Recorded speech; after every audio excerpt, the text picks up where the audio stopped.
We're moving in today, so get out, old lady. We'll cover the $5,000 mortgage. Steve passed away, and at 60, I became a widow. But just as I was starting to regain a sense of normalcy after his funeral, another crisis struck. John and Kate barged into my home, and now they're trying to kick me out. They never helped with taking care of Steve, treated his funeral like it was someone else's business, and now this. Yet, when they moved their belongings into the house without my permission while I was away and demanded that I leave, I didn't argue. Instead, I quietly smiled. My name is Sarah. This year, I turned 60. I'm married to my husband, Steve, and we're blessed with 2 children, our daughter, Emily, and our son, John. Emily is married and lives in a newly built house in the neighboring town. Even though it's a neighboring town, it's quite close, so she often comes over to visit. She's currently pregnant, and there are some bad days, but she's gradually becoming more confident as a mother. John just got married and lives in an apartment in the same town with his wife, Kate. They have been living together before getting married, so it's been about 2 years since he moved out, but since then, he rarely comes home. He says he's busy with work. I work as well, so I can understand that, and besides, John is an adult now. I just remind him to take care of himself and let him manage his own life. I work part-time as an office assistant. I used to work full-time for many years, but about 5 years ago, my husband, Steve, got sick, so I switched to part-time to take care of him. Balancing part-time work with caregiving and nursing wasn't easy, to be honest. However, it allowed me to prepare myself for when Steve passes. I have no regrets about going part-time. John, who had been living with his fiancée for a while, got married a few months ago and held the wedding last month. I attended the wedding with Steve. Although I had to push his wheelchair, Steve looked well that day, and I was so happy to see his bright smile. It's great that Dad could make it. John said to Steve, even though he doesn't visit home often. Steve looked pleased to hear that. I had thought John was a bit distant, but it seemed he was concerned about his dad in his own way. It warmed my heart. But then something happened that shocked me completely. In the middle of the reception, the couple left to change outfits. During that time, I stepped out to use the restroom. Next to the restroom was the bride's waiting room. Since the restroom was connected directly to the waiting room by just a door, I could clearly hear voices. I heard John's voice coming from there. I thought they were probably getting ready together, and I smiled to myself. But then, the content of the conversation froze me in place. Do you think Steve's really okay? The first voice I heard was Kate's. The harsh tone of her words stung, but I convinced myself she was just worried about him, so I quietly kept listening, waiting for the conversation to continue. However, what John said next shocked me to my core. He's pretty much on his last legs. He didn't have to push himself to come. There was no concern in his voice, because John said it while laughing. Well, it won't be long now, so be nice to him. Your efforts will pay off when it comes to the inheritance. John added this, and Kate's laughter followed. John's kindness towards Steve wasn't out of genuine care. It was well thought out with the inheritance in mind. When I heard that, I was overwhelmed with anger and sorrow, and I cried alone in the restroom. I didn't want to believe that my own child could say something like that to his father, but there was no defending those words, even as his parent. Mom, are you okay? I must have looked terrible. Emily tilted her head, looking concerned as I returned to my seat. Yes, I'm fine. I forced a smile as I said this. After that, I fulfilled my duties as a parent, though my heart wasn't really in it. The bouquet of thanks from John and the words of appreciation from Kate made me feel utterly disgusted. But even in that moment, Steve's smile was my only solace. Steve didn't know anything, and I told myself that as long as he was happy, that was all that mattered. With that thought, I ended the day. Afterwards, Steve talked about the wedding many times. I'm so glad I could attend John's wedding. It was such a beautiful ceremony. It seemed to have become a cherished memory for Steve, and I nodded along with a smile. After the wedding, Steve seemed to be looking forward to John and Kate visiting us, but they never came.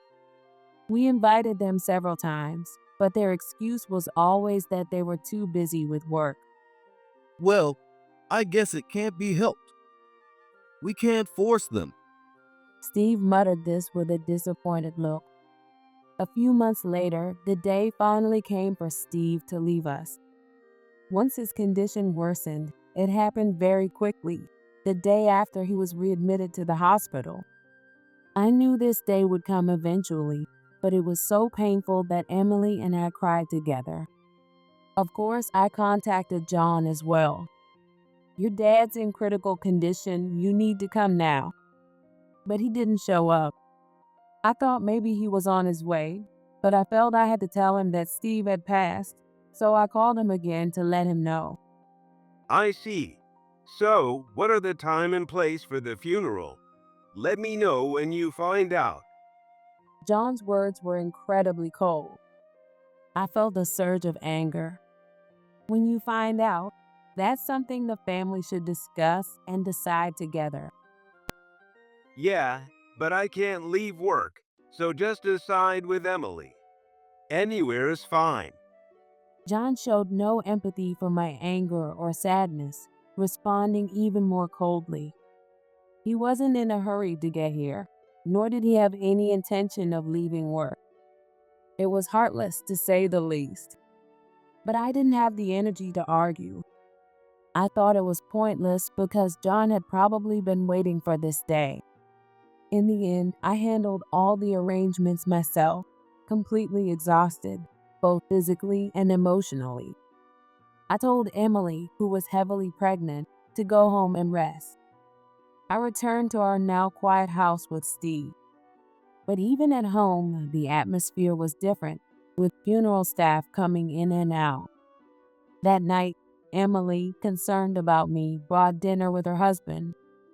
Meanwhile, John and Kate didn't show up, and the night passed. The next morning, we prepared and moved to the funeral home for the wake. It was a hectic day as Emily, her husband, and I listened to explanations from the funeral staff and greeted relatives and Steve's colleagues. John and Kate arrived just before the service started, later than even the general mourners. They wore somber expressions, but their actions didn't match what they were trying to portray. I looked away when I saw them whispering and smiling as they glanced at Steve's casket. Kate barely spent time with Steve, not even visiting him when he was sick, except for formal events like greetings or the wedding.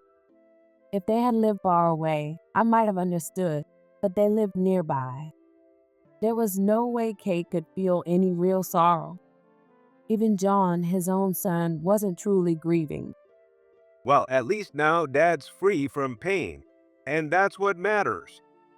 John made this blatantly insincere comment to the relatives during the meal after the wake. Yeah, he really did his best. I'm proud of him. John seemed eager to make a good impression on the relatives, but Emily looked at him with a puzzled expression. You barely even visited him. Even Emily, who didn't know what John had said at the wedding, muttered this under her breath beside me. "Don't say that." Though I completely agreed with her, I whispered softly, trying to maintain my composure as a mother. As the two of us sat exhausted on the sidelines, Kate approached. Emily, should you really be here with such a big belly? Kate's words were blunt and lacked any sense of concern. What do you mean? Are you saying I shouldn't attend my own father's funeral? Emily, already distrustful of John, responded curtly to Kate.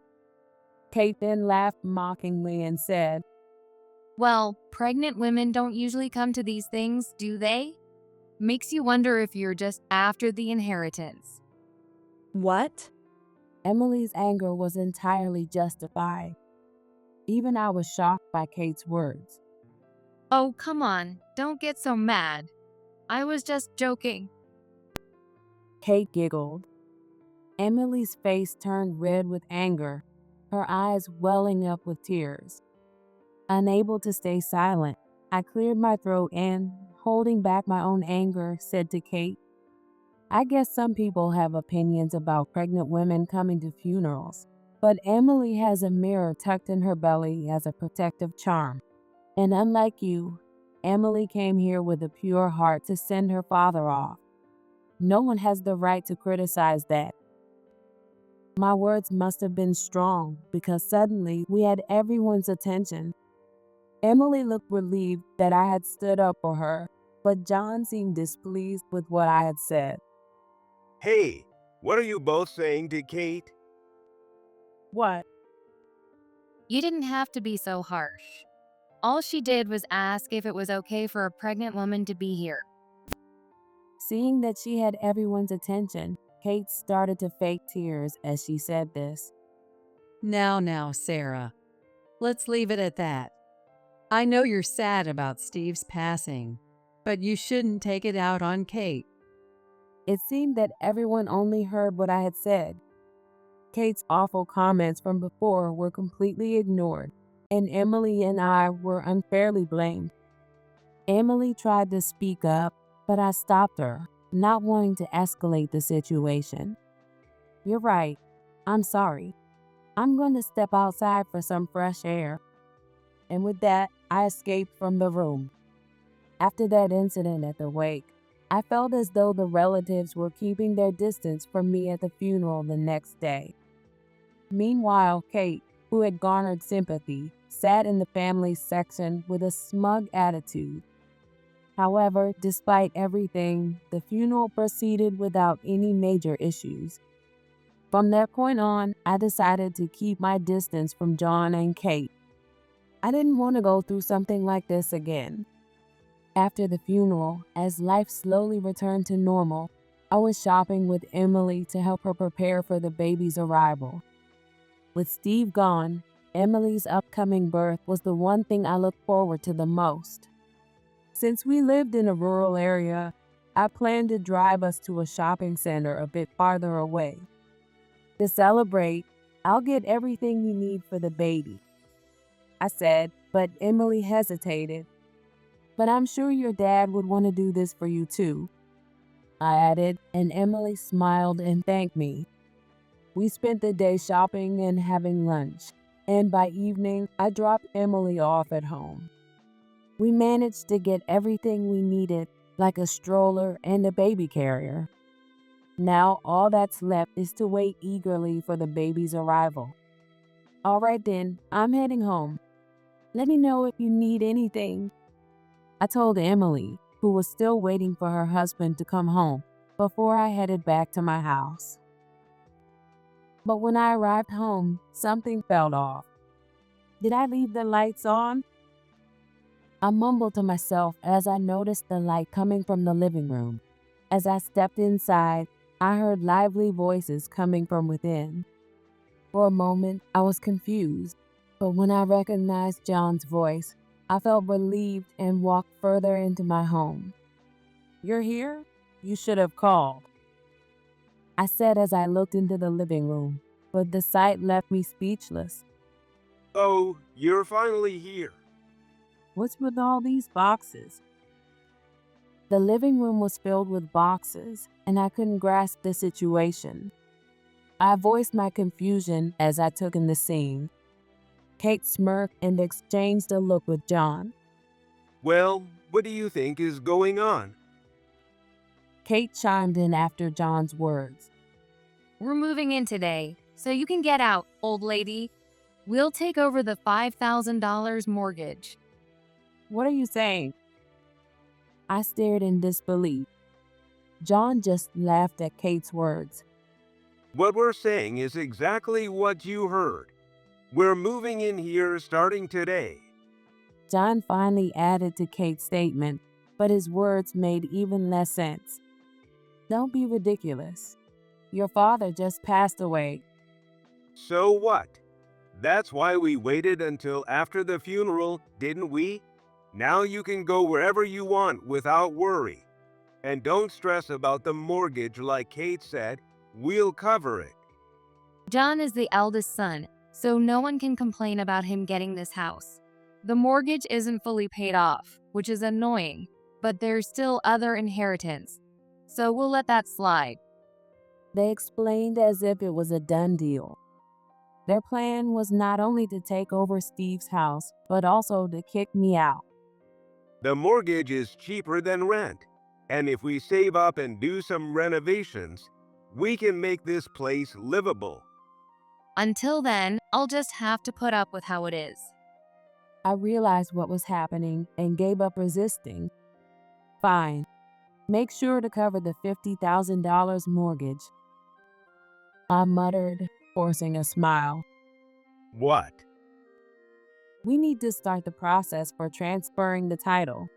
Well, no one's going to argue with you getting the house, so go ahead and take care of it yourself.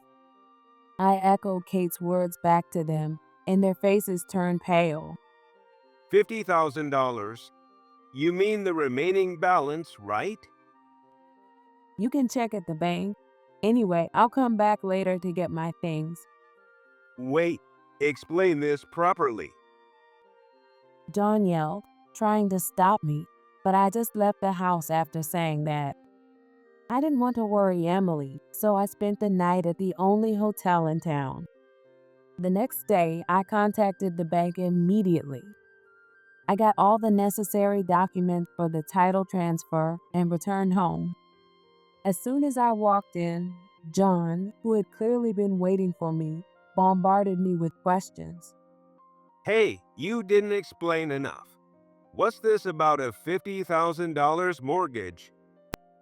Yeah, the remaining balance, right? John, calm down. Sarah, stop spacing out and explain it properly. Kate seemed to have been trying to calm down a frantic John. It seemed that John was too anxious to do anything. After hearing about it from me yesterday, John apparently couldn't sleep and had terrible dark circles under his eyes.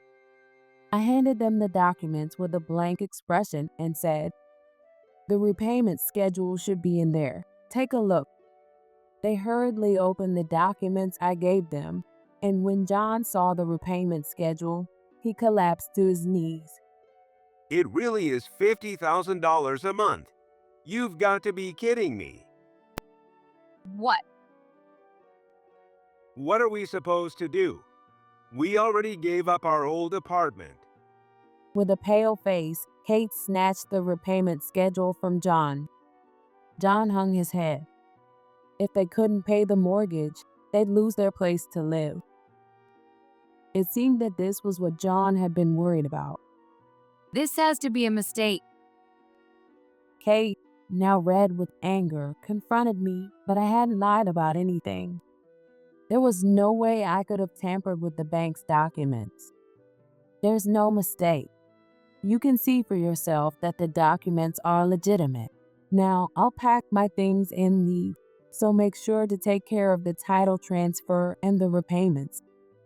Ignoring the two of them standing frozen in the hallway, I headed to my room. I packed my essentials into a large suitcase that I hadn't used in a long time and made my way back to the front door. Just so you know, I'll be coming back to pick up the furniture once I find a new place. And if anything gets damaged, I'll be billing you for the repairs. Wait a minute. As I was about to leave, John called out to me in a trembling voice. Why is the repayment amount so high? For this old, run-down houses, Still unable to accept the situation, John shoved the repayment schedule toward me, calling it a run-down house. How rude. I sighed in exasperation. Why? Well, in addition to the original mortgage for when the house was built, we also did major renovations to accommodate your father's care. You wouldn't know since you never visited his room. Dad's room? Yes, we added a bathroom and a back entrance to his room, as well as a ramp. We also replaced the ordinary floors with heated flooring. Are you kidding me? Spending that much money on one part of the house for an old man who didn't have much time left. Don cut me off, yelling in anger, but I just glared at him. What's with that look? Realizing it was pointless to argue further, I simply smiled at him. Well, take care then. John looked furious at my words, but I finally left the house. I don't regret the renovations, but honestly, the $50,000 monthly payments, which came out of Steve's savings, were not easy to manage. Being forced out and passing those payments on to them turned out to be a fortunate twist. I stayed in a hotel while searching for a new place. My coworkers had given me an extended leave of absence after what happened with Steve, encouraging me to take my time and rest. It's a good workplace. Taking their advice, I treated it like a mini vacation and really enjoyed myself. But 3 days after leaving the house, I got a call from Emily. Mom, where are you? John is looking for you. Emily sounded frantic. Come to think of it, I have been ignoring several calls from John, knowing exactly what he wanted to say. He was probably searching for me desperately. Oh, I was just about to call you. I'm sorry, What happened? Emily asked, clearly worried. I tried to calm her down as I began to explain. Well, actually, John and Kate took over the house. What? They told me to leave, so I did. I said this with a laugh, but Emily seemed puzzled. And it was understandable. Despite being kicked out, my voice sounded cheerful. Without the burden of the mortgage or owning a home, I felt surprisingly light. I'm staying at a hotel for now. After thinking it over, I'm considering moving into a senior living community. These days, there are plenty of places with pools and gyms that feel like hotels. It's a bit farther away, but it means I wouldn't have to deal with a major move. Emily seemed surprised by my words. Well, we need to talk this over. Emily replied, sounding flustered. I thought I had already explained everything, but maybe Emily was feeling anxious about the idea of losing the family home. Plus, she had planned to come back home after giving birth. With that in mind, I agreed to visit Emily's place the next day. However, when I arrived at Emily's house the next day, I was met with a shocking scene. She's here, isn't she? Just bring her out already. I told you she's not here. Stop it already. Voices echoed through the quiet residential neighborhood. It was unmistakably my children's voices. It seemed that John and Kate had assumed Emily was hiding me and had barged in. I quickly rushed over to them. John, enough. Emily is pregnant. See, I knew you were here. I just got here. Emily really didn't know where I was. At my words, John looked down at my suitcase. Realizing I was telling the truth, he glared at Emily and clicked his tongue in frustration. Then, as if nothing had happened, he forced a smile and started speaking. Come on, don't make us worry like that. We've been looking for you, Mom. Telling you to leave was just a joke. Come on, let's go home. Kate is sorry too. Kate, standing next to John, looked at me with a sullen expression and muttered softly, I'm sorry. I really did want to live with you, Sarah. See? That's what she says. How blatantly insincere. I sighed deeply. and I didn't miss the slight look of irritation that crossed both John and Kate's faces. I know what you two are really like, and I'm well aware of what you're planning. I'm not paying the mortgage anymore, and I'm not living with you. Don't say that. I have a duty as the eldest son to take care of my parents. Don't be ridiculous. You didn't even visit your father when he was sick. If you can't pay the mortgage, sell the houses. Do whatever you want. I exploded in anger, pushing John away with my words. John, who had never seen me this angry before, was at a loss for words. Kate, too, was flustered and couldn't seem to find anything to say in response. For now, let's go inside and talk. Standing at the front door isn't helping anyone. At Emily's suggestion, we all entered her house. I felt bad for involving her, but John and Kate, who followed us inside reluctantly, still seemed unsatisfied. I know how you really felt about your father. I heard what you said during the wedding when you were changing outfits. You're just after the money, aren't you? At my words, John turned pale. That's not what I meant. He tried to dodge my accusation, clearly unaware that I had overheard the conversation, but it was too late. We all sat in silence until the doorbell suddenly rang. It seemed we had a visitor, so Emily stepped out to answer it.